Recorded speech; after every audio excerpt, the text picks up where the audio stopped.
Ya, jadi kalau di sini nggak bau belerang, lu bisa main berenang, terus nggak bau, terus lu betah deh jadi ya lama-lama di sana. Nah, telaga ini mempunyai warna yang bisa berubah-ubah. Terdapat 3 warna dalam danau ini, yaitu kuning, hijau, dan pelangi.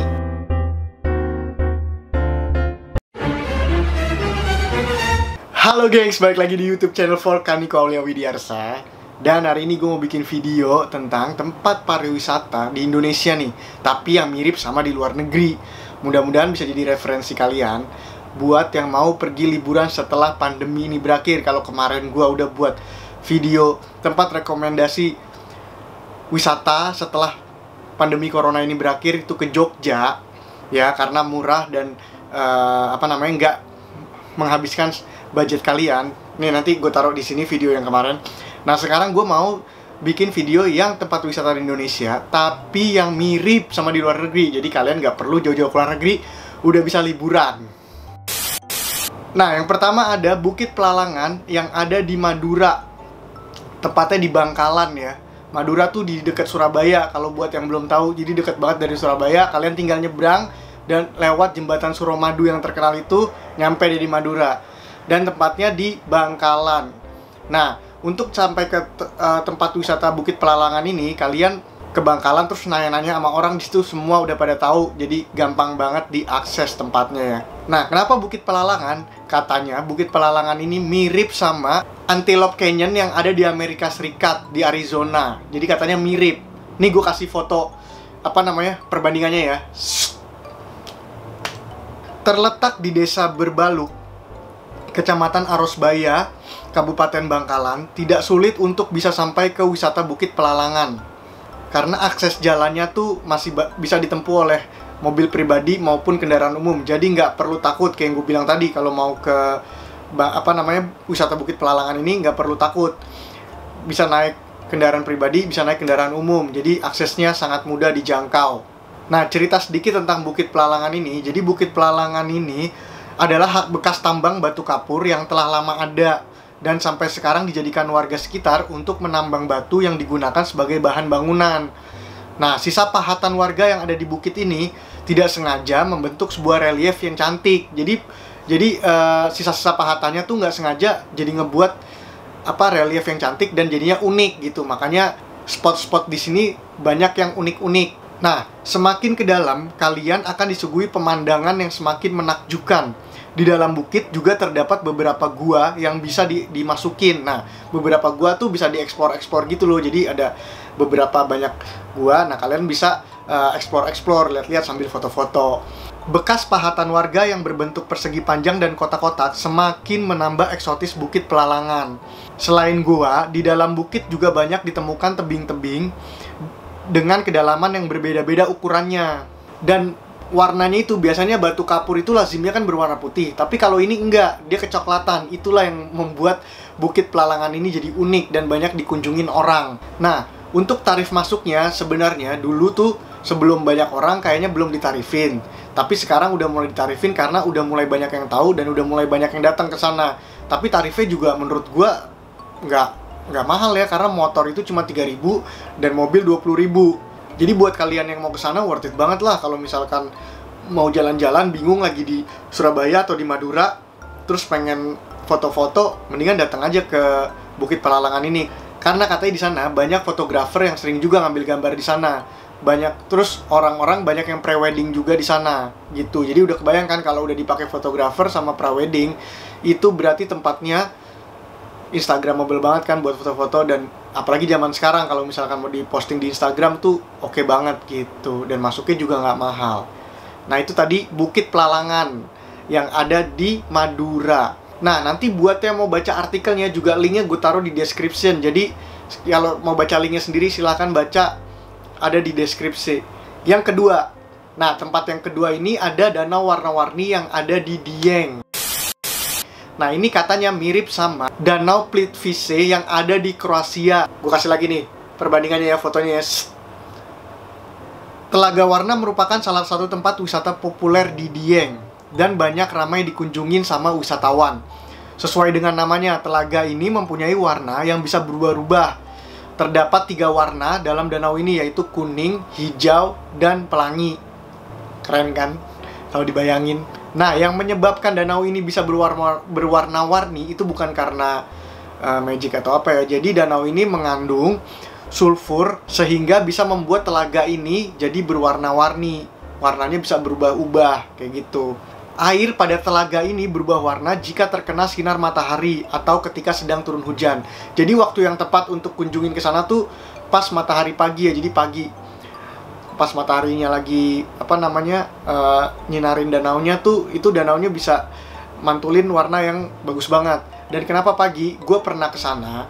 Kalau misalkan lu masih pagi, lu nggak berebutan foto-foto di deket danau itu. Nah, kalau udah rame, ada beberapa yang ngantri-ngantri gitu yang ngeliatin, jadi ya kurang nyaman ya. Gue juga ada vlog di Dieng. Nah, gue taruh di sini ya, siapa tahu ada yang mau ngeliat Dieng kayak apa. Harga tiket masuknya 7.000. Dan harga tiket parkirnya 20.000 untuk kendaraan roda 4 ya. Untuk mobil tuh 20.000, untuk motor 5.000 gitu.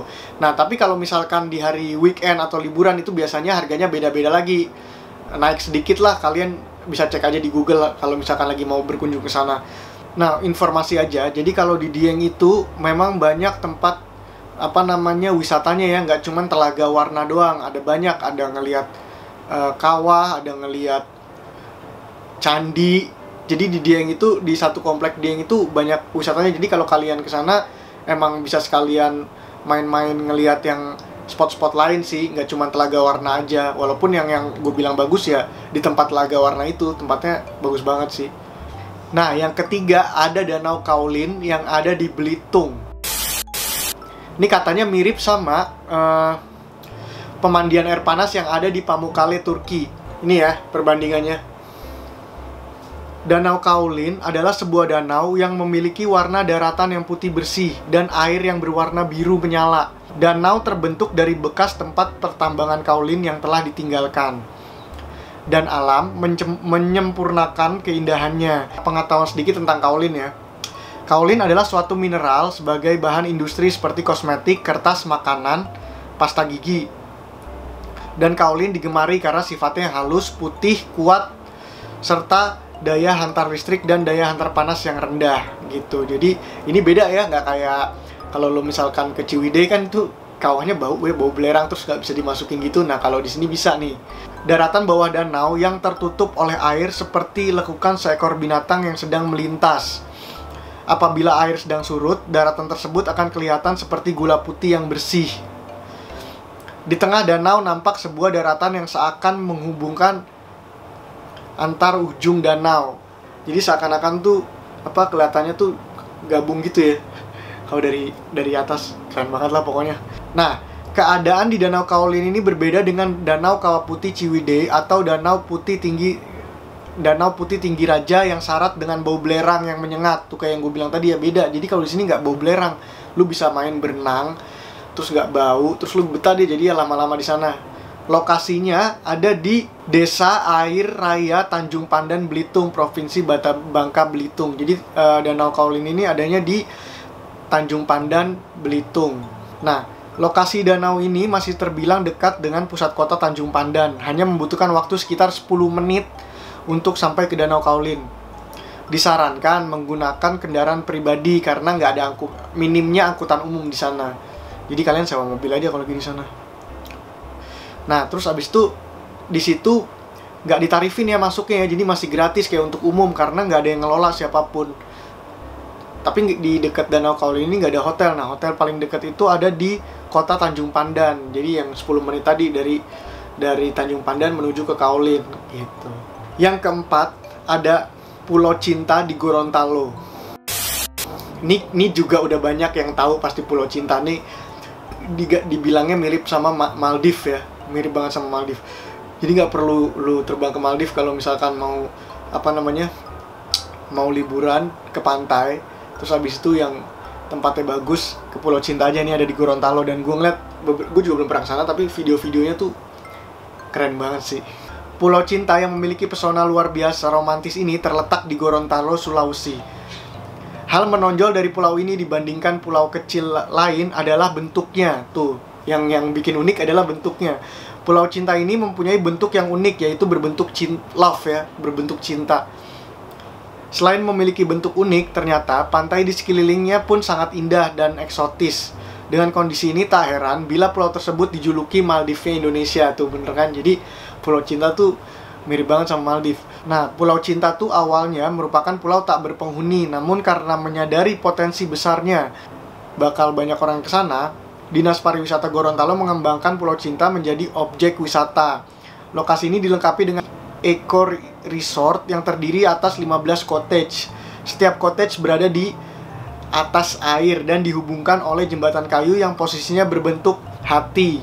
Lokasi wisata ini terletak di Kabupaten Boalemo, Provinsi Gorontalo. Nah, rute menuju ke Pulau Cinta ini, untuk pengunjung yang berniat untuk berkunjung ke Pulau Cinta dapat membeli tiket pesawat dengan tujuan Bandara Jalaluddin Gorontalo.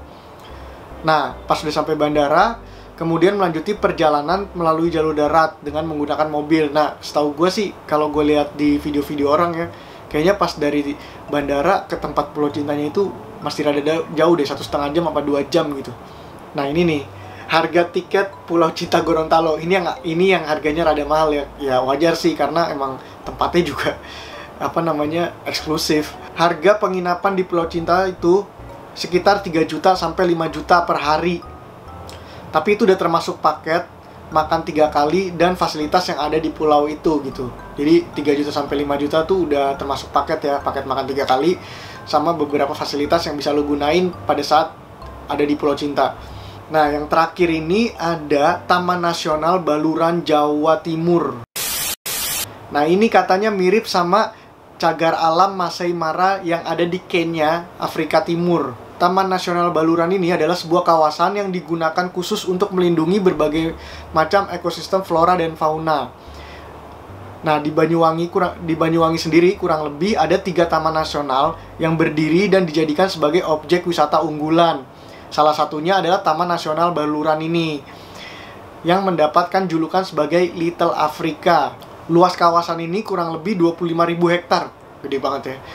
Di kawasan ini, kalian akan disuguhkan dengan berbagai macam konservasi dan hewan-hewan alam. Jadi jangan kaget kalau lagi ada di sana tuh banyak hewan yang tiba-tiba melintas, kayak di Taman Safari gitu. Taman Safari juga dipagerin sih. Jadi ini pas lo masuk tuh banyak hewan-hewan yang akan melintas gitu, jadi kayak lo di hutan beneran gitu. Nah, jadi banyaknya lubang itu harap dipaklumin karena emang dibuatnya senatural mungkin, nggak akan dibetulin gitu. Alamat Taman Nasional Baluran ini berada di Desa Wonorejo, Kecamatan Banyu Putih, Kabupaten Situbondo dan Kabupaten Banyuwangi.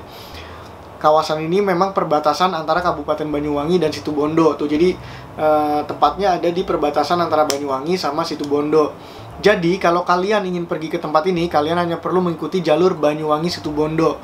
Kawasan ini berada di sepanjang jalan. Kalian juga bisa menggunakan bus yang berangkat dari Terminal Banyuwangi dengan tujuan Situbondo. Kemudian turun di depan Taman Nasional Baluran. Harga tiket masuknya itu cukup murah, yaitu 15.000. Kalau wisatawan lokal ya. Kalau wisatawan mancanegara tuh harus membayar Rp150.000, 10 kali lipatnya, nggak apa-apa lah. Nah, kalau misalkan hari libur, harganya 17.500, beda 2.500 doang gitu. Nah, itu tadi 5 tempat wisata di Indonesia yang mirip sama di luar negeri. Siapa tahu bisa jadi referensi kalian kalau misalkan pengen liburan nanti setelah pandemi ini berakhir. Nah, gue juga naruh link artikelnya ya di deskripsi. Jadi kalau kalian mau baca lengkap, silahkan baca di linknya langsung. Oke, itu aja untuk video kali ini. Nanti video selanjutnya mungkin akan gue bahas tempat wisata lagi, tapi dengan berbeda versi lagi ya. Mungkin yang tempat wisata horor, atau tempat wisata mahal, atau tempat wisata, pokoknya masih sekitar tempat wisata lah. See you in the next video. Bye.